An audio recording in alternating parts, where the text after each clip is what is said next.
വിശക്കുന്നവർക്ക് ഭക്ഷണവുമായി എത്തിയ കാരുണ്യത്തിന്റെ തിരിതെളിയിച്ച ഫോർട്ട് കൊച്ചി സ്വദേശി ബഷീറിന് ലെറ്റ് സ്റ്റോക്കിന്റെ പ്രഥമ കാരുണ്യ സ്പർശം അവാർഡ്. വിശക്കുന്നവർക്ക് ഭക്ഷണവുമായി എത്തി കാരുണ്യത്തിന്റെ തിരിതെളിയിക്കുന്ന ഫോർട്ട് കൊച്ചി സ്വദേശി ബഷീറിന് പ്രവാസി സംഘടനയായ ലെറ്റ് സ്റ്റോക്കിന്റെ പ്രഥമ കാരുണ്യ സ്പർശം അവാർഡ്. കഴിഞ്ഞ 3 കൊല്ലമായി തെരുവുകളിൽ കഴിയുന്നവർക്ക് ബഷീർ ഭക്ഷണവുമായി എത്തുന്നു. കരുണയുള്ളവരുടെ സഹായത്തോടുകൂടി ഇപ്പോൾ 25ഓളം പേർക്കാണ് എല്ലാ ദിവസവും ബഷീർ ഭക്ഷണം എത്തിക്കുന്നത്. വിശപ്പ് എന്നുള്ളതാണ് ഏറ്റവും വലിയ കാരുണ്യ പ്രവർത്തനം എന്നുള്ളതാണ് തന്നെ ഈ വഴിയിലേക്ക് തിരിച്ചതെന്ന് ബഷീർ പറയുന്നു. പ്രതീക്ഷിച്ചുകൊണ്ട് ഇവരിവിടെ ഇരിക്കും. ഞാനൊരു 1:30 മണി 1 മണി ഇനി ഇത് നേരം പഴകി കഴിഞ്ഞാലും ഇവർക്ക് വേറെ ആരും കൊടുക്കാനൊന്നുമില്ല. ഇവരെന്റെ ഭക്ഷണവും പ്രതീക്ഷിച്ചുകൊണ്ടിരിക്കലാണ്. അങ്ങനെ ഇവർക്കത് കൊടുത്തോണ്ടിരിക്കും.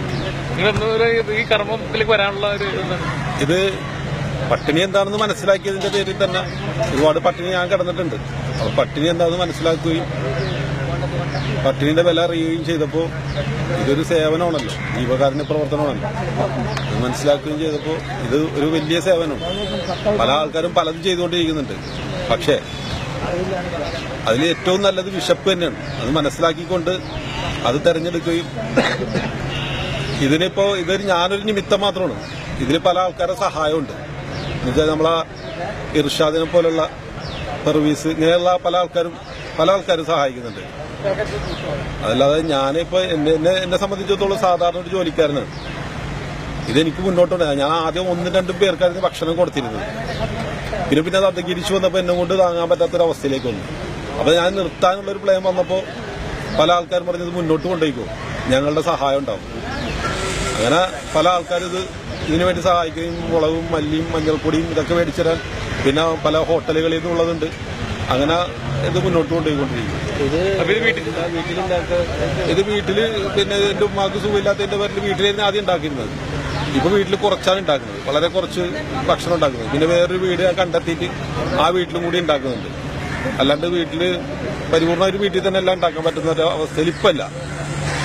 പിന്നെ ഉമ്മാന്റെ ബുദ്ധിമുട്ടായതിന്റെ പേരിലാണ്. അല്ലാതെ വീട്ടിലും കൂടി ഉണ്ടാക്കുന്നുണ്ട്. 5 പൊതിയോളം വീട്ടിലുണ്ടാക്കുന്നുണ്ട്. വിവാഹം കഴിച്ച് 2 പിള്ളേരുണ്ട്.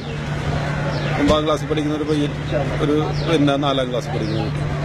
സാധാരണ ജോലിക്കാരനായ ബഷീർ ആദ്യം 5ഓളം പേർക്ക് ഭക്ഷണം നൽകിയാണ് പദ്ധതി തുടങ്ങിയത്. പിന്നീട് ആളുകളുടെ എണ്ണം കൂടി വന്നപ്പോൾ മറ്റുള്ളവരുടെ സഹായം കൂടി ബഷീറിന് ലഭിക്കുകയായിരുന്നു.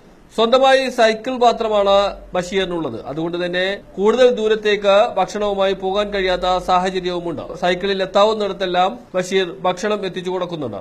കൊച്ചിയിലും പ്രവാസ ലോകത്തും കാരുണ്യ പ്രവർത്തനങ്ങളിൽ സജീവമായി നിലകൊള്ളുന്ന ലെറ്റ് സ്റ്റോക്ക് ഫ്രണ്ട്സ് പ്രവാസി കൂട്ടായ്മയുടെ പ്രഥമ കാരുണ്യ സ്പർശം അവാർഡിന് അതുകൊണ്ട് തന്നെ ഭാരവാഹികൾ MM ബഷീറിനെ തെരഞ്ഞെടുക്കുകയായിരുന്നു. വിശക്കുന്നവരെ അറിയുക എന്ന ലെറ്റ് സ്റ്റോക്ക് ഫ്രണ്ട്സ് പ്രവാസി കൂട്ടായ്മയുടെ നിലപാടിനോട് ഏറ്റവും അടുത്ത് നിൽക്കുന്ന ബഷീറിന്റെ പ്രവർത്തനങ്ങളെ തിരിച്ചറിഞ്ഞാണ് അബ്ദുൽ ബഷീർ, ഷക്കീർ, ബഷാനി, സാദിഖ്, ഗഫൂർ, അനിൽ എന്നിവരടങ്ങിയ അവാർഡ് കമ്മിറ്റി ഏകകണ്ഠമായി ഈ തീരുമാനത്തിലെത്തിയതെന്ന് കമ്മിറ്റി ചെയർമാൻ അജിത് ഇബ്രാഹിം പറയുന്നു. ശില്പവും പ്രശസ്തി പത്രവും 5001 രൂപയും അടങ്ങുന്നതാണ് കാരുണ്യ സ്പർശം അവാർഡ്. ഒക്ടോബർ 2 സംഘടിപ്പിക്കുന്ന ലെറ്റ് സ്റ്റോക്ക് ഫ്രണ്ട്സ് പ്രവാസി കൂട്ടായ്മയുടെ വാർഷിക കുടുംബ സംഗമത്തിൽ വെച്ച് അവാർഡ് നൽകുമെന്ന് ലെറ്റ് സ്റ്റോക്കിന്റെ കൊച്ചിയിലെ പ്രവർത്തകരായ അഷ്കർ, അബ്ദുൽ കലാം, റൌഫ്, നസീർ, ഷെരീഫ് അലിസാർ എന്നിവർ KCV ന്യൂസിനോട് വ്യക്തമാക്കി. കുറച്ച് യുവാക്കൾ UAE ലെറ്റ് സ്റ്റോക്ക് എന്നൊരു ഗ്രൂപ്പുണ്ട്. ആ ഗ്രൂപ്പിൻ്റെ തീരുമാനമനുസരിച്ചിട്ടാണ് ചെയ്യുന്നത്.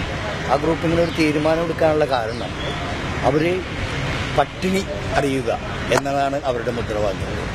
ഇപ്പോൾ മട്ടാഞ്ചേരിയിൽ ഒരു 36ഓളം വീടുകളിൽ അവർ എല്ലാ മാസവും ആ വീട്ടംഗങ്ങൾക്കുള്ള മൊത്തം ഭക്ഷണം എത്തിക്കാറുണ്ട്. കൂടാതെ രോഗികളായ ആളുകളെ സഹായിക്കാറുണ്ട്. അപ്പോൾ ആ ആശയത്തോടുകൂടി തന്നെ മുൻപോട്ട് പോകുന്ന ബഷീറിനെ ആദരിക്കാമെന്നുള്ളൊരു തീരുമാനം അവിടെയുള്ള സംഘടനാ ഗ്രൂപ്പ് അംഗങ്ങൾ തീരുമാനിച്ചു. ആ തീരുമാനം അവരുടെ പ്രവർത്തകരായിട്ട് ഇവിടെ പ്രവർത്തിക്കുന്നത്